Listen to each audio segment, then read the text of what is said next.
श्री भगवान बोले, हे पार्थ, ये योग न तो बहुत खाने वाले का, न कम खाने वाले का, न ज्यादा नींद लेने वाले का और न सदा जागने वाले का सिद्ध होता है। दुखों का नाश करने वाला ये योग तो योग्य आहार विहार करने वाले का, कर्मों में योग्य चेष्टा करने वाले का और योग्य सोने तथा जागने वालों का ही सिद्ध होता है। जिस तरह हवा के अभाव में जलते हुए दीपक की लौ नहीं हिलती, बिल्कुल वैसे ही परमात्मा के ध्यान में लगे हुए योगी का चित्त भी स्थिर हो जाता है।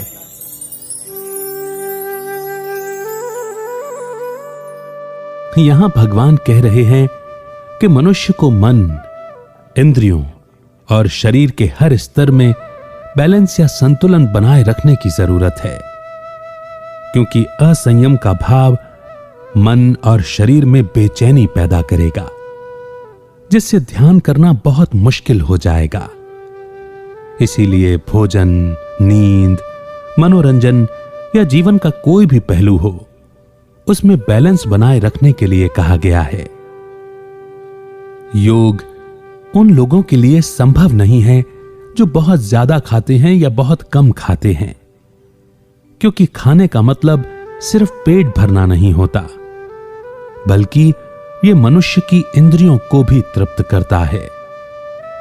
अगर कम या ज्यादा खाया जाए तो उससे शरीर पर बुरा असर पड़ता है और एक कमजोर या बीमार शरीर को ध्यान करने में कष्ट महसूस होता है।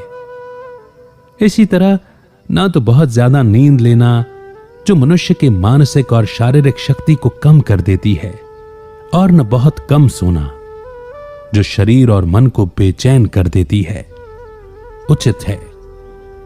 यही कारण है कि जीवन का कोई भी पहलू हो, वहां संयम या बैलेंस बनाए रखने की बात कही गई है। किसी भी चीज की अति हमेशा विनाश का कारण बनती है।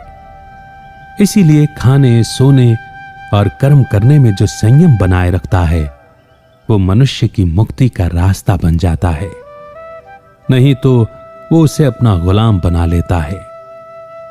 इस योग को करने की सलाह इसीलिए दी गई है क्योंकि इसमें सभी दुखों का नाश करने की क्षमता है। मनुष्य का मन